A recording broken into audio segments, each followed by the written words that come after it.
Muy buenas a todos, ¿cómo les va? Estamos en vivo una vez más aquí en el Deportivo BA para continuar con el ciclo de entrevistas. Hoy vamos a tener el lujo de conversar con Federico Gil. Es actualmente el número 3 del mundo en el ranking de tiro, o sea, vamos a estar hablando con uno de los mejores del mundo en su profesión. También participó en los Juegos Olímpicos, fue atleta modelo en los Juegos Olímpicos de la Juventud, ha participado en varios mundiales, así que tendremos un poco de todo para conversar con Federico. Así que bueno, mientras esperamos para arrancar la entrevista.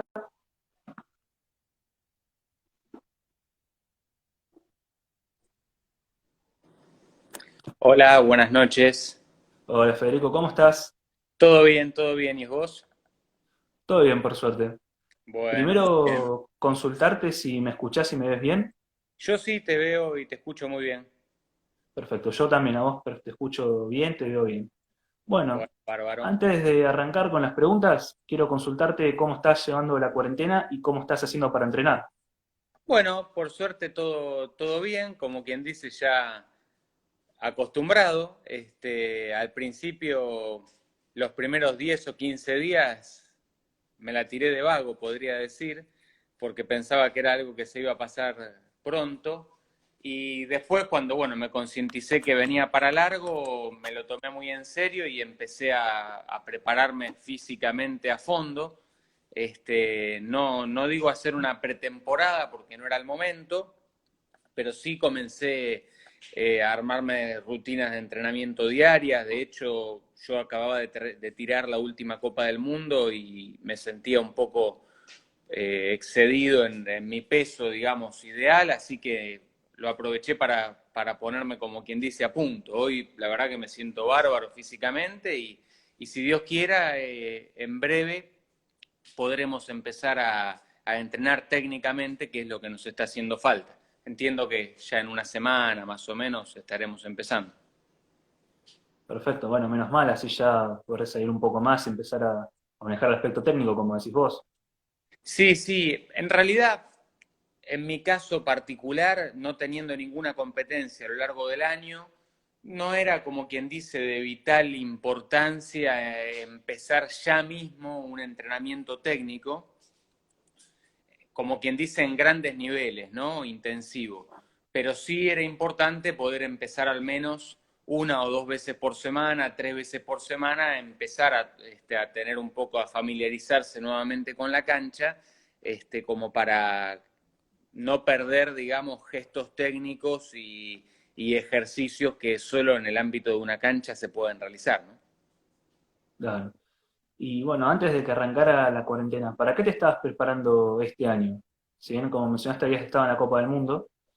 No, este año, a ver, el objetivo principal era Tokio 2020. Nosotros habíamos arrancado el año con el objetivo que era clasificarnos. Sabía que para eso tenía que estar en la Copa del Mundo que íbamos a tener en Chipre, por lo menos en la final, ideal en el podio. Así que habíamos hecho una pretemporada muy buena, con mucha carga de entrenamiento técnico, que valió la pena porque dicho y hecho lo que habíamos pensado, que era primero ir a Qatar, porque veníamos desde septiembre, no, desde agosto, que había sido la última Copa del Mundo en 2019, sin competencias, adrede, ¿no? Porque había sido un año bastante largo y habíamos propuesto cortar ahí para lograr descansar un poco, sobre todo la cabeza. Y bueno, dicho y hecho, competimos en febrero en Qatar, de ahí nos fuimos a Chipre y en Chipre pude dar mi máximo y bueno, alzarme con la medalla de plata en la Copa del Mundo que me sirvió justamente para pasar del noveno puesto que estaba en el ranking al tercero del ranking mundial. Sí, si bien ya estuviste varias veces en el en el top 10 del ranking, pero ahora estás tercero, o sea, estás ahí entre los tres mejores del mundo. O sea, ¿qué se siente estar ahí? ¿Qué tan gratificante es verse tan arriba del ranking y de alguna forma hacer sentir que valió la pena tanto entrenamiento, tanta competencia? Mira, no sé, obviamente que cuando uno se ve, por decirte, tercero de un ranking mundial es algo que da orgullo, pero en definitiva no cambia nada.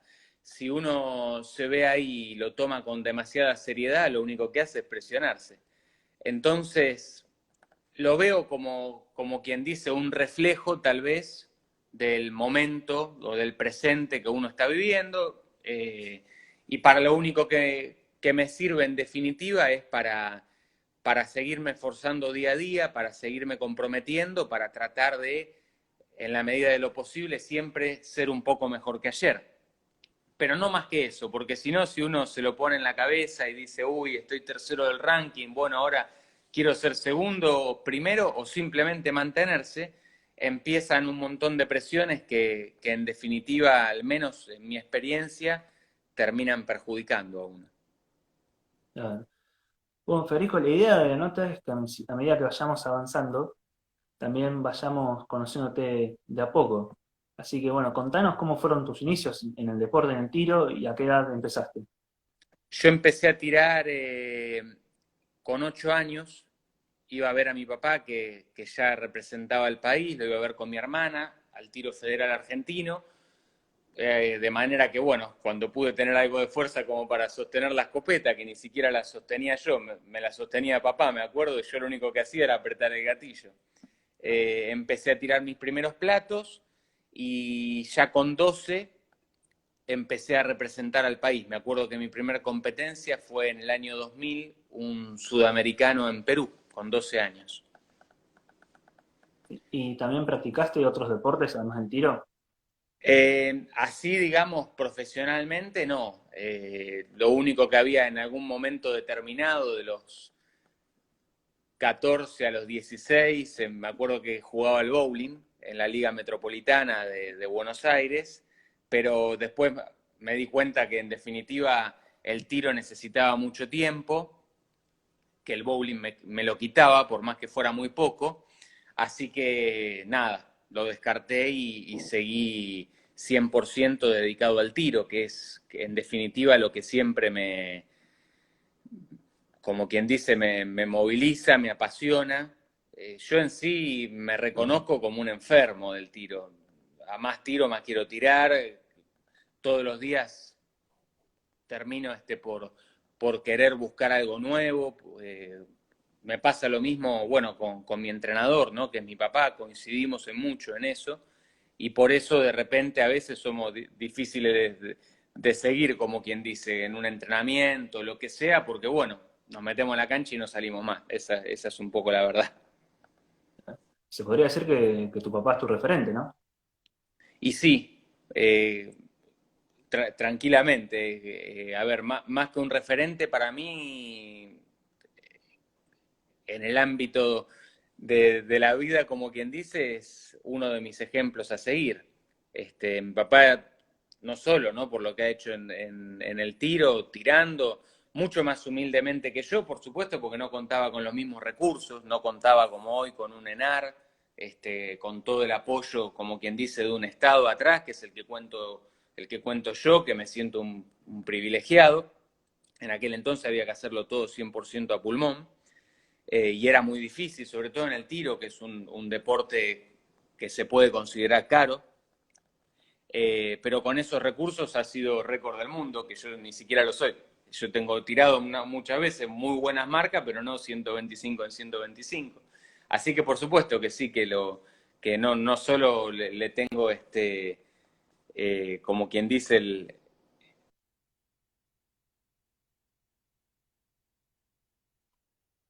sino además admiración. Claro, sí. Y normalmente, ¿cómo es el entrenamiento diario para el tiro? O sea, ¿vas entrenando acorde a las competencias, a lo que Bueno, se viene? sí, es una mezcla, digamos. Nosotros nos entrenamos o sea, el entrenamiento, digamos, para el tiro, como de cualquier deporte hoy de alta competencia, requiere no menos de 4 a 5 días de entrenamiento a la semana. La mayoría de las veces, como mínimo, a doble turno. Eh, en mi caso particular, tengo la suerte de tener una cancha propia donde la construimos en su momento hace ya 1 año y medio o 2, ya no recuerdo bien, a ver, 2018, si no me equivoco, sí, 2 años, con los mismos elementos que íbamos a competir en Tokio 2020, buscando como quien dice, tener las mismas condiciones para llegar lo más finito posible. Así que trato de entrenar ahí, ya te digo, generalmente entreno en esa cancha de viernes a lunes, de jueves a lunes, a veces más días, a veces vengo también en la semana, porque esa cancha la tengo en Arrecifes, que está a 170 kilómetros de la ciudad de Buenos Aires, que es donde vivo. Así que, nada, voy y vengo, los fines de semana sí o sí me quedo ahí para aprovechar y entrenar, porque también parte del tiempo que me sobra lo reparto con mi profesión, que soy abogado. Así que bueno, hago un poco de todo, como quien dice. Sí, bueno, una vida, digamos, tu vida diaria es bastante movida. Sí, sí, sí, digamos que soy un fiel reflejo del famoso multitasking, ¿no? Estoy Claro. acá, estoy allá, voy, vengo, pero así soy yo y así funciono. Otro diría que estoy totalmente loco por hacer tantas cosas a la vez, pero bueno, soy bastante exigente conmigo mismo, siempre pienso que hay posibilidades de hacer algo más y soy inquieto, entonces no, nada, por más que digo, a veces, bueno, voy a tratar de ir un poco más tranquilo por la vida, termino por sumarme a actividades, cosas, y bueno, así, así voy. Mientras Sí, pueda, al menos, vamos a seguir siempre así. sí. Y bueno, una parte importante del deporte que cada vez va tomando un papel fundamental es la parte psicológica. Y bueno, quería preguntarte cómo haces para trabajarlo, cómo, por ejemplo, cuando estás en ciertas situaciones que las cosas van bien o por ahí que no te están saliendo, cómo haces para no dejarte llevar por el momento y mantenerte concentrado en la competencia. Bueno, el tiro en sí se puede decir que junto, por ejemplo, con el golf, es de los deportes, de hecho lo ha reconocido el propio Comité Olímpico Internacional, que más nivel de coordinación requiere entre lo físico y lo mental. Es decir, para que vos te des una idea, por decirte, en otros deportes, como ser en atletismo, Usain Bolt se despierta en un mal día y en vez de ser medalla de oro, era plata o bronce en su mejor momento. En el tiro, el candidato al oro se despierta con un mal día y sale último.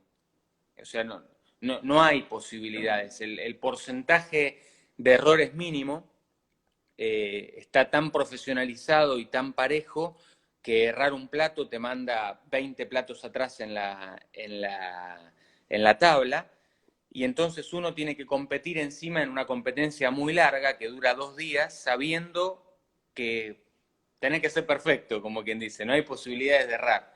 Entonces la manera de competir en esas circunstancias es ni más ni menos que concentrándote en hacer lo que estás haciendo en el presente, en preocuparte solamente en este plato, que es el que estoy tirando ahora, y si lo pego o no lo pego, pienso en el que sigue. Y siempre así. Por supuesto que es mucho más complejo. La vuelta dura media hora, una vuelta de 25 platos, se tiran 5 repartidas en 2 días, y eso hace que uno a lo largo de la vuelta va experimentando distintos momentos, donde uno tal vez se siente un poco más, como quien dice, arriba, ¿no? Con un poco más de emociones, tirando de repente, como decimos a veces, un poco más con el corazón. En otros momentos te sentís más, como quien dice, nivelado, no con tanta garra, por así decir. Y bueno, te vas nivelando y te vas manteniendo tratando de fluir a lo largo de esa vuelta. Por ende, es muy particular el tiro en sí. Pero bueno, yo a lo largo de los años he ido desarrollando una rutina muy específica, que es la que sigo a rajatabla a lo largo de la vuelta, eh, y después incluso entre vueltas para no salirme, para mantenerme ahí enfocado, como decimos, y es lo que hacemos. Pero bueno, son como quien dice, cada uno tiene sus métodos. Hay algunos tiradores que te dicen, le preguntás qué es lo que hacen en la vuelta y te dicen, no pienso en nada. El punto es que no es fácil no pensar en nada. Para no pensar en nada hay que tener una rutina, y eso depende de cada uno. No sé, está desde el que se canta una canción hasta el que cuenta, por decirte lo que sea, ¿no? Hasta el que, bueno, se arma una rutina específica y sigue. Pero bueno, es bastante complejo. El tiro se requiere manejar la frustración, como quien dice, segundo a segundo, porque aún así yo de repente tiro un tiro y el plato se hace humo, entonces si yo digo, uy, qué bárbaro, qué buen tiro que hice, lo más probable es que el que sigue lo erro. Entonces, básicamente, te podría decir que en mi deporte, para ser exitoso, casi que tenés que ser un tempa, ¿no? Es un poco así. Y bueno, imagino también que debe haber controles recurrentes con el oftalmólogo, porque uno cuando ve en los Juegos Olímpicos, el plato en la cámara no lo llega a captar por la velocidad. Sí. Y bueno, ve por ahí la explosión y dice, ¿cómo hizo para verlo? Imagino prácticamente varios controles durante el año. Mira, te vas a reír por lo que te voy a decir, pero en mi vida nunca me hice un control oftalmológico. No, a ver, el control oftalmológico llega, por ejemplo, mi hermana sí se ha hecho, y llega cuando de repente vos empezás a ver que tenés algún problema en la vista. En mi caso particular, nunca lo tuve, toco madera, ¿no? Acá estoy tocando la mesa. Envidia Eh, sana te tengo. ¿Eh? Envidia sana te tengo. No, no, a ver, nunca lo hice, igual tengo una vista como quien dice una más del montón. Te diría que la vista no es en lo mío, siempre, digamos, lo envidiable. Porque en sí la vista, con tener una vista normal, alcanza. Lo determinante en mi deporte específico son los reflejos. Eso sí, porque tenés que, en definitiva, reaccionar siempre de la misma manera. Y no solo eso, sino que yo muchas veces pido, desde que uno pide el plato, el mismo vuela en un aleatorio, la computadora, hay micrófonos en cada puesto, entonces cuando vos pedís, el micrófono toma el pedido y en un random de 0 a 3 segundos, que puede ser 0,001 o efectivamente 3, lanza el plato. Entonces en esos 3 segundos de espera, que son eternos, pasan muchas cosas, desde que se te pasa un pájaro volando hasta que vuela un pedazo de plato que viene de otra cancha, un pedazo de plato roto, o un ruido. A veces vos estás en un silencio absoluto y de repente pasa otro tirador o un, por decirte, un espectador y nada, emana un grito llamando a alguien o ovacionando a alguien, entonces eso requiere que uno esté tan enfocado, porque donde te desconcentraste es cero, el tiro no hay errores, o sea, por eso muchas veces cuando uno dice, bueno, eh, le erraste, yo cuando erro pocos, o trato de errar pocos, pero cuando los erro, lo erro por lejos, eso es así. Justamente por eso, porque cuando hay un error, es grande. Sí. Y bueno, un poco para ir repasando lo que es tu trayectoria deportiva. Participaste en muchos torneos, representaste muchas veces al país, pero bueno, imagino que lo que debe haber sido Río 2016 debe haber sido algo inigualable, me parece algo casi único, algo que muchos atletas aspiran y muchos no llegan. Y vos Y tuviste la sí, suerte de formar parte sí, de sí, la claro. delegación argentina. Yo cuando me clasifiqué a Río, o de hecho cuando fui a Río 2016, ya tendría en la espalda, no sé, 20 Copas del Mundo, 4, 4 mundiales. Eh, y obviamente el Juego Olímpico es la cita más importante a la que puede acceder un deportista, de la índole que sea.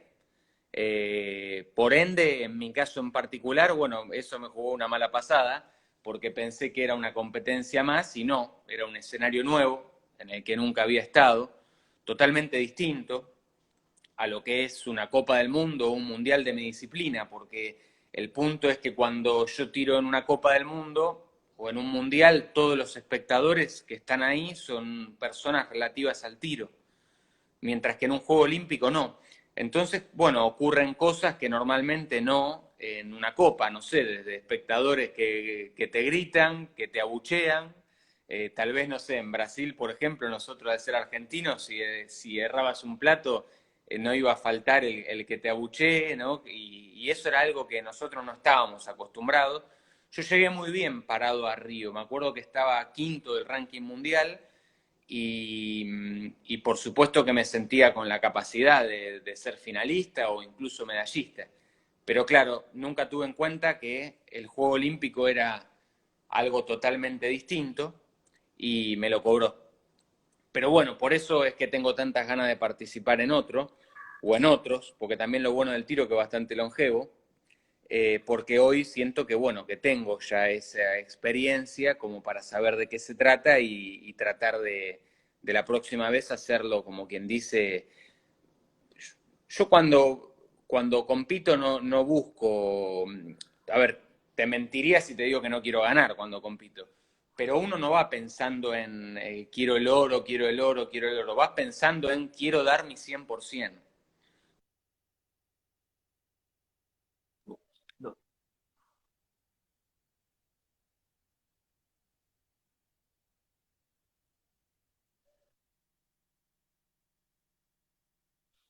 No, se tildó. Sí. Justo se tildó, creo que Sí, habías quedado en la parte que habías hecho lo del 100%, que ibas pensando dar el claro, no, 100% que y se tildó uno ahí. cuando compite lo que busca es en cada competencia lograr dar su máximo, eh, dar el 100% de cada uno. Ese siempre es el objetivo. Entonces hoy, por eso quiero volver a un Juego Olímpico, porque habiendo ya vivido lo que fue Río, siento que estoy ante la posibilidad de poder dar al menos mi máximo o lo más cercano a eso. ¿Y cómo fue la experiencia de estar ahí, cruzarte con los mejores deportistas argentinos, cruzarte con los mejores de otros países? Por ejemplo, en tus redes sociales tenés una foto con Rafa Nadal, Con Rafa. con un Mirá, monstruo. yo voy a ser plenamente honesto, Río 2016 en sí no, si bien lo disfruté, podría llegar a decir que me sentía tan presionado, ese fue mi error. Y eso es lo que le diría hoy si o el día de mañana, si entrenase a alguien o si simplemente lo aconsejase, haría mucho hincapié en eso, porque en mi caso estaba tan presionado y como quien dice, me exigía tanto a mí mismo que la verdad que los juegos se me pasaron así y los disfruté realmente mucho menos de lo que me merecía haber disfrutado con lo que había peleado por estar ahí adentro. Así Sí. que ya te digo, poco disfruté. Hubiera podido, no sé, aprovecharlo de otra manera, y sin embargo no lo hice. De todas maneras, tampoco me lo recrimino porque en parte sé cómo soy y sé que ante, digamos, la oportunidad de volver a ir a un Juego Olímpico, lo más probable es que voy a hacer otra vez lo mismo. Voy a ponerme en modo tan encasillado y profesional que, no sé, podés poner al lado a Roger Federer, que tal vez sí lo voy a mirar, por supuesto, y decir, uy, está Roger, pero lo más probable es que no termine por no acercarme. La foto con Rafa fue porque habíamos llegado a la villa de un entrenamiento y llegaron justo los dos buses juntos, el que venía de tiro y el que venía del venue de tenis. Y nos bajamos juntos a la par, entonces estaba mi hermana, que es fanática, yo también, de hecho me gusta más que, incluso más que Roger, y ahí fue que aprovechamos y le pedimos la foto y de hecho fue que nos dijo, dice, bueno, se las doy, pero si me acompañan caminando que voy hacia el comedor. Ah, bueno, copado el tipo igual. Sí, sí, Atonadísimo. sí, sí, sí, al menos en lo que vimos, en esos 500 metros que caminamos hasta el comedor, se lo notaba bastante accesible. Sí, y bueno, después de los Juegos, en tu vuelta a la Argentina, fuiste reconocido tanto por la Cámara de Diputados como por tenía anotado por acá, como por el Consejo, creo, fuiste reconocido por haber participado en Río. ¿Qué se siente Sí. recibir esas distinciones?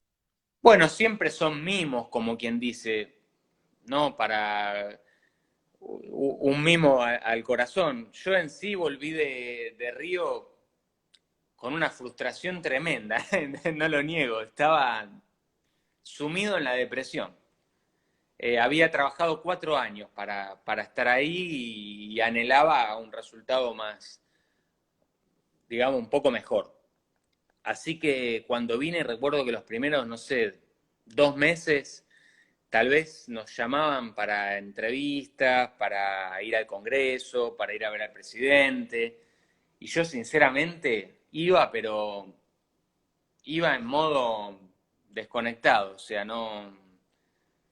Además de eso, que mi papá había tenido un problema muy grave de salud previo a los Juegos, durante incluso los Juegos y aún después de los Juegos se había empeorado, así que estaba completamente anestesiado, 100% enfocado en la salud de mi papá y de ocuparme de ocupar su rol en la familia para que todo estuviera bien.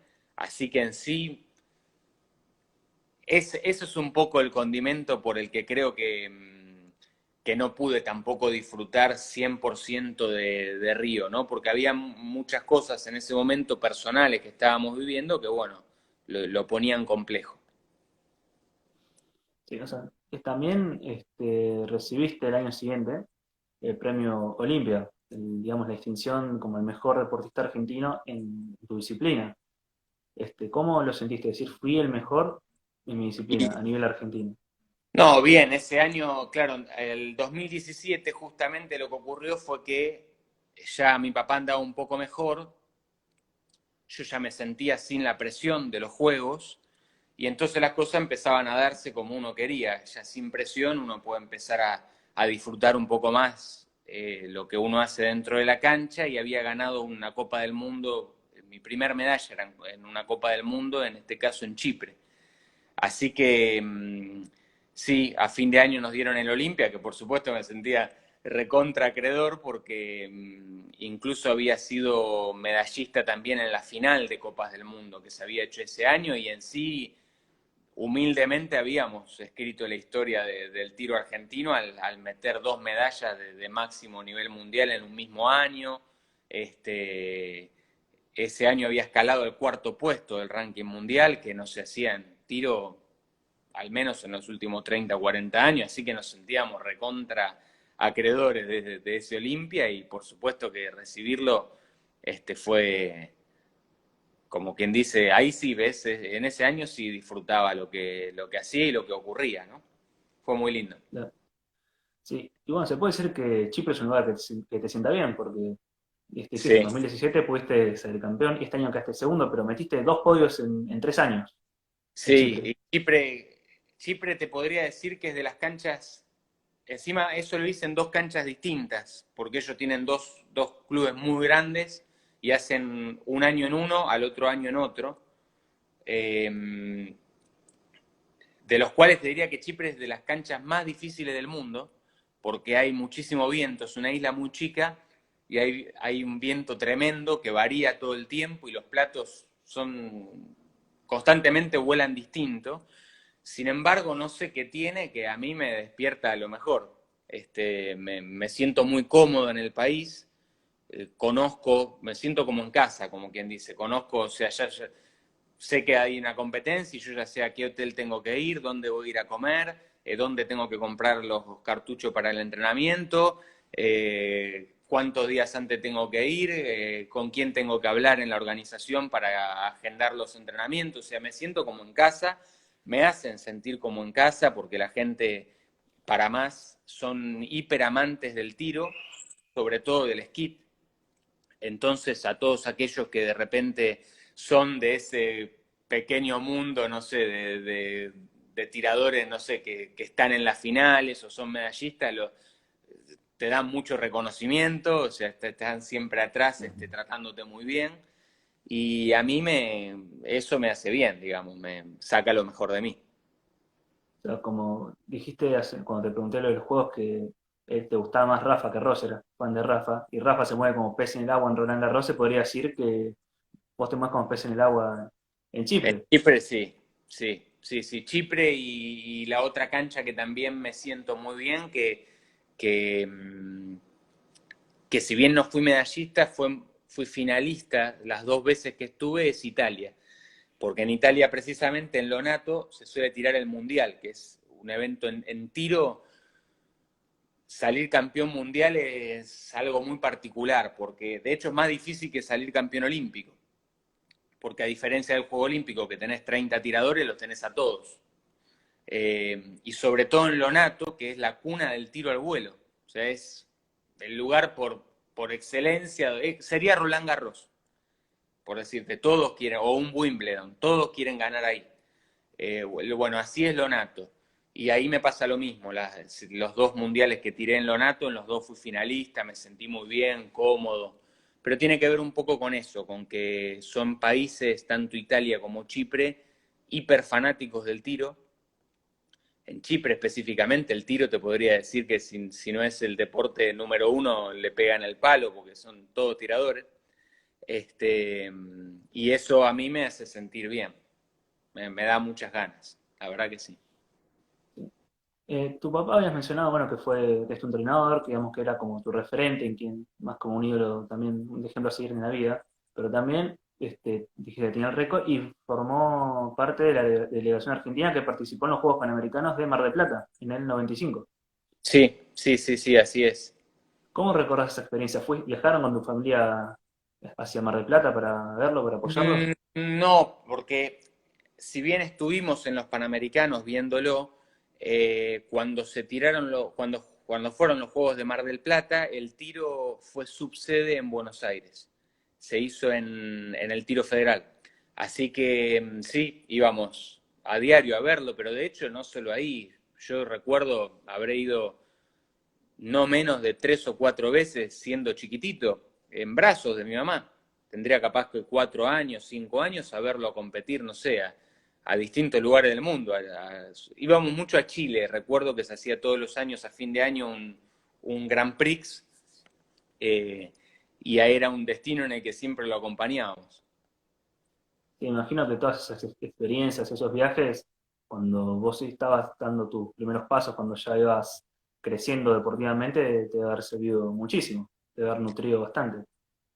Y a ver, en ese entonces no era mucho, como quien dice, lo que uno aprendía, ¿no? Porque yo era muy chiquito. Lo iba a ver y tendría 5 años, 6 años, así que no tenía una noción, digamos, deportiva de lo que estaba ocurriendo. Pero, pero sí me servía en definitiva para alimentar ese bicho que tengo adentro que me hacía dar muchísimas ganas de estar adentro de la cancha, esa es la realidad. Yo para mí, mi papá, como vos me decías que se sentía verlo en los Panamericanos, mi papá compitió, no sé bien, pero creo que en 4 Panamericanos. Me acuerdo patente, bueno, Mar del Plata, Winnipeg, Habana, y a ver, después de Winnipeg, Santo Domingo. Y yo recuerdo ser chico y que él llegara a casa con ese bolso gigante de ropa Adidas que le daban, para mí era como un héroe. Yo iba al colegio y contaba, a mi papá le regalan ropa y se va a competir, representa al país. Este, por ende, lo vivíamos siempre el tiro. Nosotros somos muy familiares en todo lo que hacemos y bueno, cuando alguien tiene la suerte de sobresalir en algo, lo tomamos como un logro de la familia, como quien dice, ¿no? Un logro personal, no sé, mi papá, siempre lo tomamos como en la familia, estamos en los Panamericanos, estamos acá. Por ende, nada, sigue siendo al día de hoy genial. O sea, el apoyo incondicional, sabes que siempre van a estar ahí. Sí, y de eso, de hecho, te podría decir que 90% de el condimento que necesita cualquier deportista para ser exitoso. Si no cuenta con el apoyo de la familia atrás, es muy difícil. Porque, insisto, el deporte de alto rendimiento exige un grado de compromiso que si no tenés el apoyo atrás, bueno, o estás solo en la vida o tenés atrás una familia que te apoya, porque si no, no hay manera. Nosotros, no sé, son innumerables los acontecimientos en los que no he podido estar con motivo del tiro. Desde, no sé, cumpleaños, fiestas, lo que se te ocurra, eventos realmente importantes, graduaciones, lo que fuere. Y uno no está, porque muchas veces estás compitiendo, estás acá, estás allá, o aún estando acá, y aún así yendo al lugar estás con la cabeza metida en la competencia porque se te acerca y por más que estés presente en cuerpo, no lo estás en alma, porque tenés la cabeza tan metida en la competencia, tan preocupado por lo que va a pasar o no. No es que es preocupación, pero cuando uno sabe que tiene atrás todo un país ayudándolo, porque yo soy consciente de eso, de que si recibo una beca, si recibo cartuchos, si recibo platos, lo que sea, bueno, eso sale como quien dice, de los impuestos que pagan todos y todas los argentinos. Entonces eso genera un grado de responsabilidad superlativo, porque si no, sos un desagradecido, como quien dice. Entonces eso, bueno, de hecho creo que esa es la razón por la que en las competencias suelo ser muy, muy estricto conmigo mismo, porque siempre trato de pensar en eso, en que si estuviera ahí como quien dice, de mi propio bolsillo, bueno, uno puede hacer lo que sea, total es problema de uno. Pero distinto cuando representás a un país, cuando vas justamente como miembro de una delegación, de una selección, el nivel de exigencia personal tiene que ser a ese nivel, porque si no estás desubicado. Ese es el tema. Claro. Y como bien decías que es fundamental el apoyo de la familia, también es importante contar con el apoyo de los sponsors.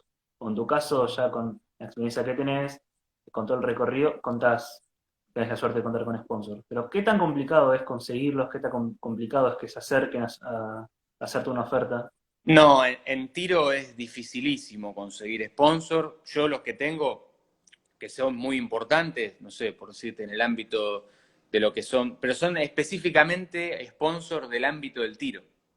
Por ejemplo, no sé, yo tengo en el ámbito de lo que es los cartuchos a Fiocchi, que es la fábrica más importante de cartuchos a nivel mundial, que tiene un grupo muy chiquito de 10 tiradores en todo el mundo a los que sponsorea, y por supuesto que me siento hiper agradecido de estar en ese pequeño grupo. Pero claro, estoy ahí después de haber sido top 10, no sé, 4 o 5 años en el ranking mundial.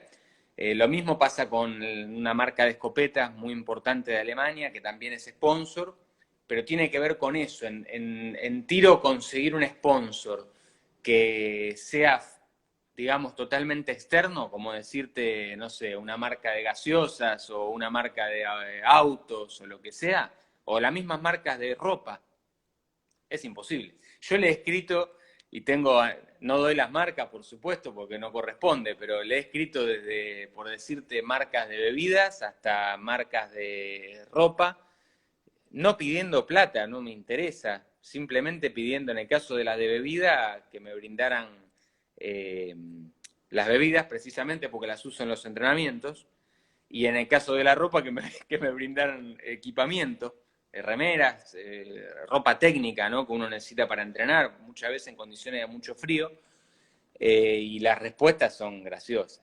O sea, desde decirte, por el momento ese deporte no nos interesa, hasta no contestarte directamente, y eso que escribiéndole específicamente a la persona que ya sabés que... Pero bueno, es así, el tiro muchas veces la gente lo malinterpreta porque hay armas, entonces lo ven como algo violento. Y no se dan cuenta que, o sea, gracias a Dios, no, lamentablemente, perdón, el tiro lo que menos tiene es de violencia, porque está en el nivel, justamente como las armas pueden lastimar, igual que podría lastimar un martillo, ¿no? O una jabalina, o lo que sea, ¿no? Cualquier objeto inanimado. Pero bueno, en sí un arma puede ser tan peligrosa que justamente la reglamentación internacional es hiper estricta, al punto tal que hay cero posibilidades de que ocurra un accidente, y mucho menos de que a alguien se le ocurra violentarse en el ámbito de un club de tiro. Es imposible. Por decirte, no sé, en cualquier club vos capaz que podés llegar a ver una discusión que termine, por decir, en una pelea. Bueno, en el ámbito de un club de tiro está prohibido eso, porque precisamente hay arma, ¿no? Entonces, ante cualquier discusión que se fuera de las manos, uno puede pensar que puede terminar en alguien lastimado. Y ni eso ocurre. O sea que la realidad está bien distinta de ser un deporte violento. Pero bueno, las marcas lo repelen. lamentablemente. Sobre todo, bueno, aquí en Argentina, sponsor local hoy no tengo ninguno. Supe tener a Provincia Seguros, pero luego ya no continuaron la campaña que tenía y bueno, pero de todas maneras yo insisto, soy un agradecido por lo que tengo, por tener atrás a Lenar, a la Secretaría de Deportes, al Comité Olímpico y luego a las marcas específicas del deporte que son las que me brindan, por ejemplo, la alemana me brinda las escopetas, la italiana de los cartuchos es la que me brinda los cartuchos para el entrenamiento y bueno, ya con eso, como quien dice, soy feliz y agradecido. Volviendo un poco, llamate, al ámbito olímpico. En Buenos Aires, los Juegos de la Juventud celebrados, bueno, aquí en Capital, te tocó ser atleta modelo. ¿Qué rol cumplías principalmente y cómo viste la experiencia de un Juego Olímpico celebrado acá en Argentina? No, esos juegos fueron espectaculares en todo sentido. La verdad que ahí sí me siento orgulloso 100% como argentino porque dimos un ejemplo a nivel mundial de lo que somos capaces de hacer en todo sentido. Ser atleta modelo del Comité Olímpico Internacional fue fenomenal porque no solo te eligen, como quien dice, por tener un buen pasado presente deportivo, sino también por reunir determinadas características que ellos tratan de transmitir, que básicamente tienen que ver con transmitir lo que es el juego limpio, el compromiso, con ser solidario, ni más ni menos que los valores olímpicos que tienen que ver con eso mismo. Así que para mí fue una experiencia grandiosa. Además de todo, porque estar con los chicos, sinceramente, es más lo que te dan que lo que uno tenía para darles, ¿no? Porque ver tantos chicos en ese entonces, como mucho tenían 18 años, incluso menos, 16 años, verlos tan comprometidos, metidos en lo suyo y demás, nada, fue espectacular. Te diría que uno de esos recuerdos que voy a tener por siempre. Estuvo muy, muy bueno. Y encima nos permitió conocer deportistas, digamos, que también están como atletas modelo, como por ejemplo Gaby Sabatini, que nada, nos permitió compartir un montón de días con ellos. Fue espectacular, la verdad que una gran experiencia. Sí, me imagino, ¿no? Encima acá en Buenos Aires conocer deportistas como, bueno, Gaby Sabatini, leyenda argentina en el Sí, deporte.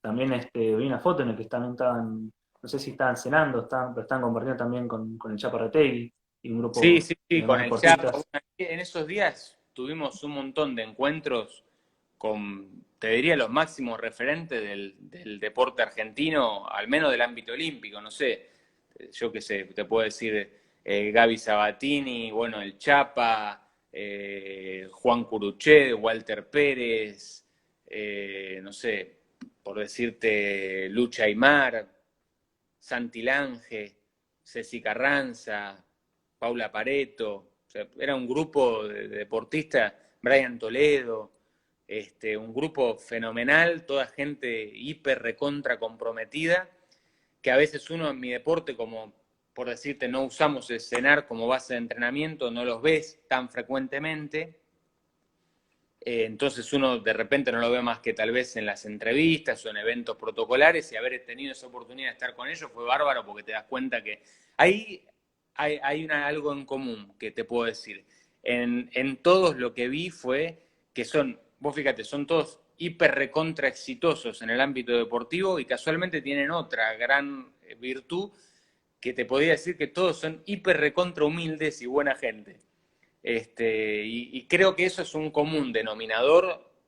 Tal vez haya ejemplos que no lo reflejen, pero te diría que son la excepción. Por lo general, el deportista que logra algo tiene esa cuota de humildad y de buena gente que le permite llegar a eso. ¿Sí? Y bueno, mencionaste entre tantos deportistas con los que estuviste a Brian Toledo, que bueno, este año Sí, lamentablemente falleció. ¿Cómo te llegó esa noticia? mira, me llegó, estaba justamente compitiendo en Chipre.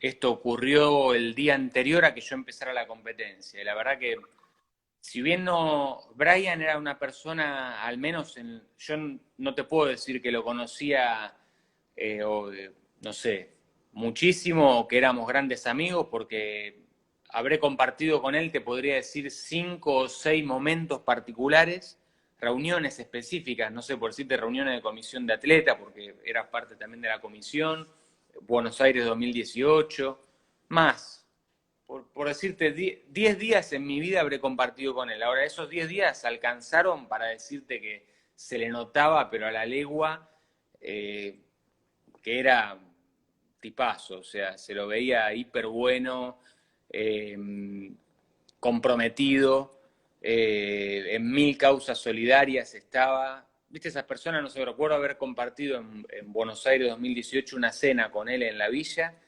y era este tipo de persona que te preguntan, que le interesa, ¿y cómo te entrenás? ¿Y qué haces?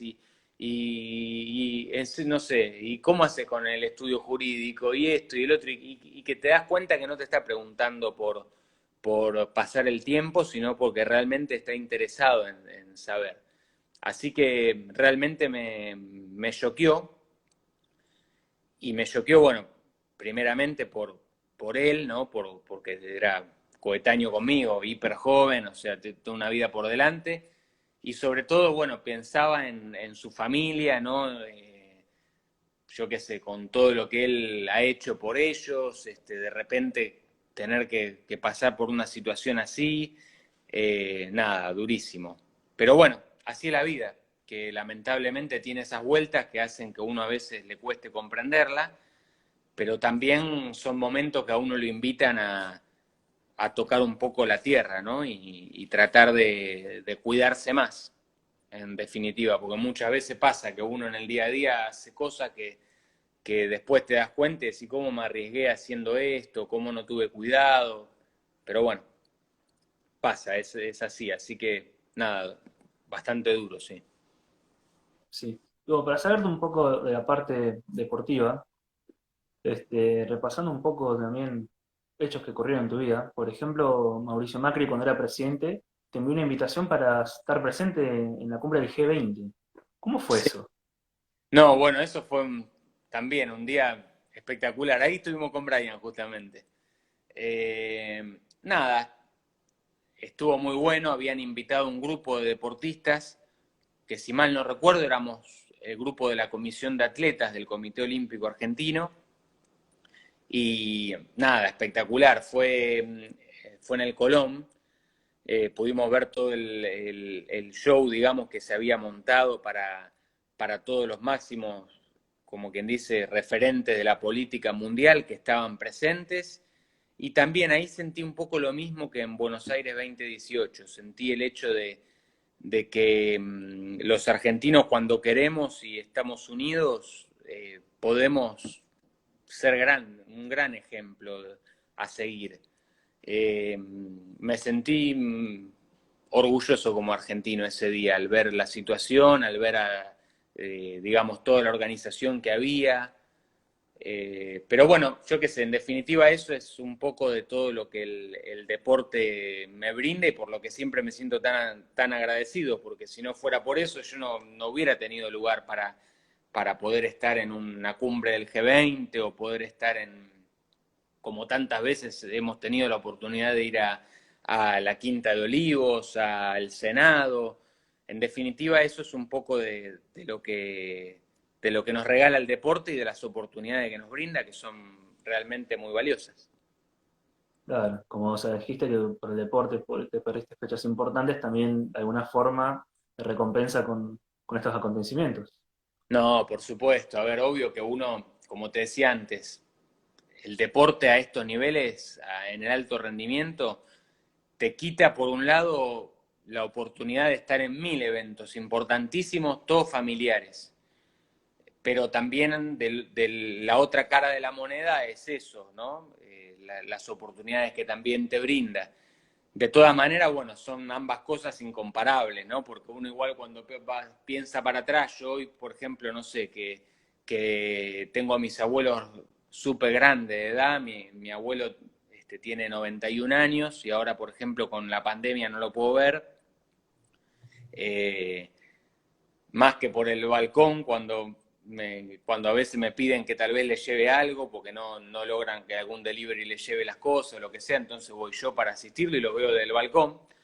Eh, Ahí sí, ves, me detuve a pensar, pucha, cuántos cumpleaños de él no estuve por el deporte o lo que sea, y hoy que no puedo estar con él, son situaciones que anhelo y que quisiera cuanto antes poder tener. Pero bueno, es así, son elecciones y de todas maneras mentiría si dijera que me arrepiento porque realmente amo tirar, estar ahí en la cancha, nada, los sentimientos que te trae, ¿no? Yo qué sé, es muy particular.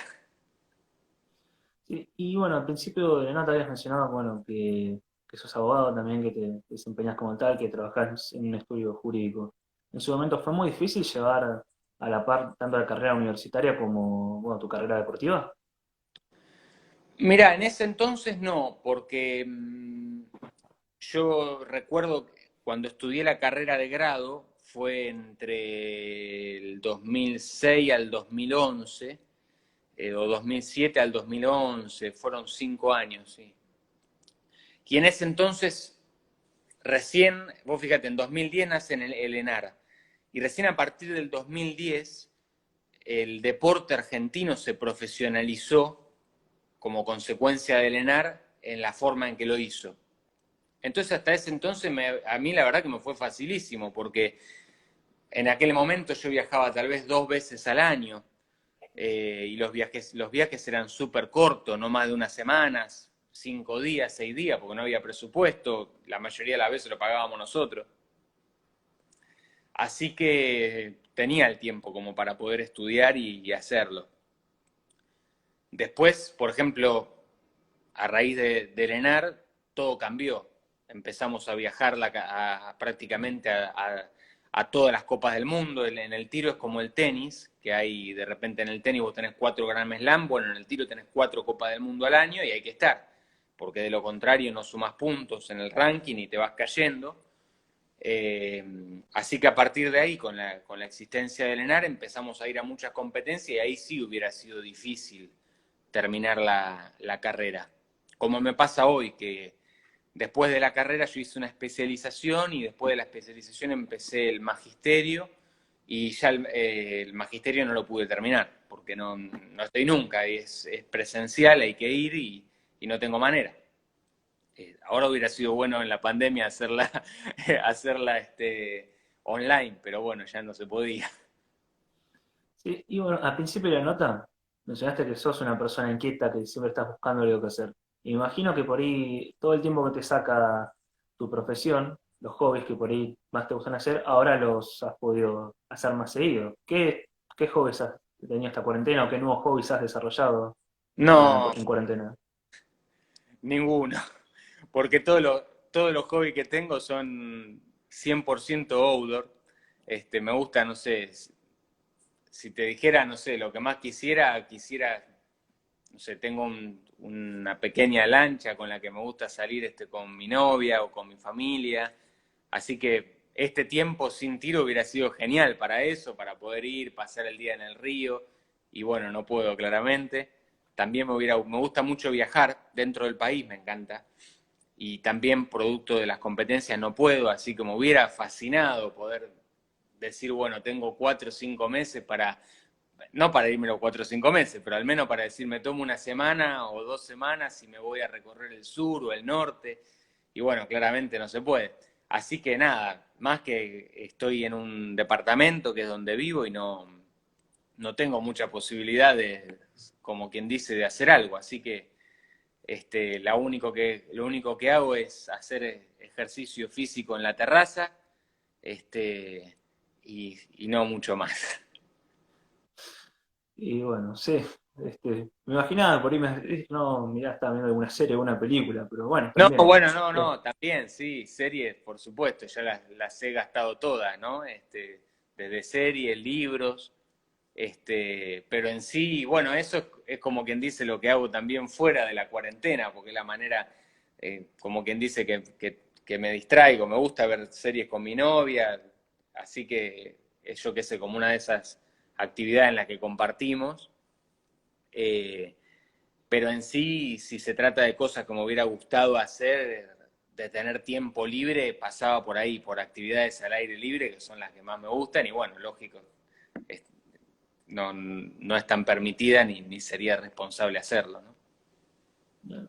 Bueno, también como deportista, como vivís todo el tiempo con las críticas, con las buenas, con las malas, con las constructivas, con las que no aportan, ¿cómo te llevas? ¿Cómo fuiste aprendiendo a convivir con ellas a medida que iban pasando los años? Y porque, mira, yo en algún momento decía, no, es un problema de los argentinos, decían. En Argentina los deportistas exitosos los critican, y no. Es un problema de la idiosincrasia humana.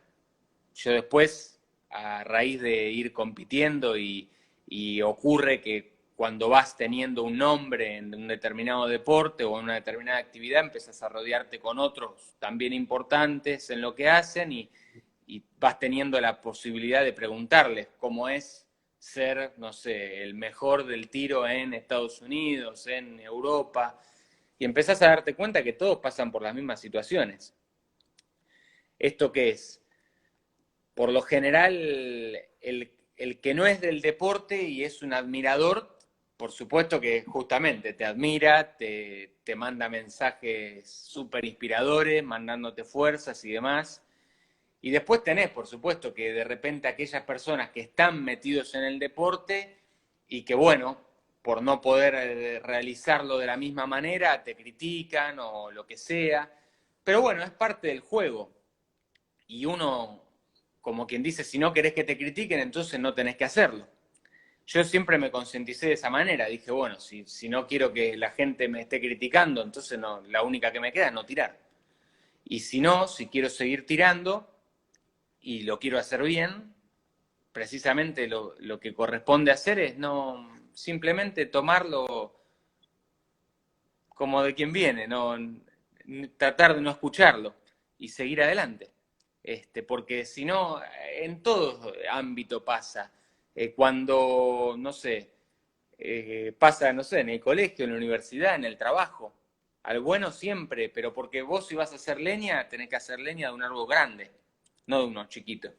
Entonces, se trata de eso, de ir a pegarle al que de repente más ruido haga. Pero uno lo único que tiene que hacer es con humildad, como quien dice, dejarlo pasar y seguir, porque si te pones a ladrarle a cada uno que te tire piedra, no llega más al camino. Claro, y también como deportista, convives mucho con lo que se puede considerar la victoria y la derrota. Sí, En tu caso, bueno, vos siempre decís que vas con el objetivo de ganar, pero siempre habías dicho que querías ir mentalizado en dar el 100%. sí. ¿Cómo convivís, bueno, cuando te toca ganar y por ahí cuando no te toca hacer una participación tan buena como esperabas? Mirá, porque justamente victoria y derrota son las dos caras de una misma moneda.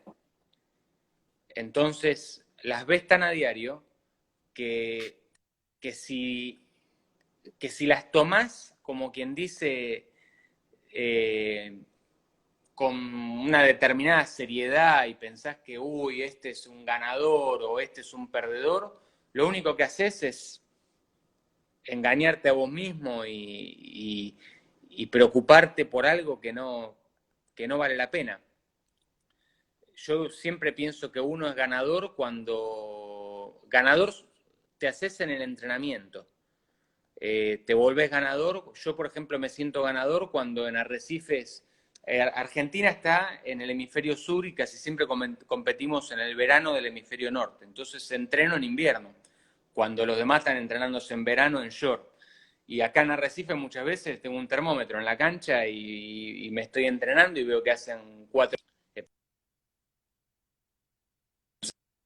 Se cortó, decía que muchas veces capaz que, no sé, me levanto a entrenar acá en la cancha nuestra, temblando, porque es un frío de loco, salgo a la cancha, hacen 4 grados, bueno, ese día yo me siento un ganador. Porque digo, bueno, yo si hoy con este clima fui capaz de entrenar y bien, y tirar bien, eso es ser un ganador.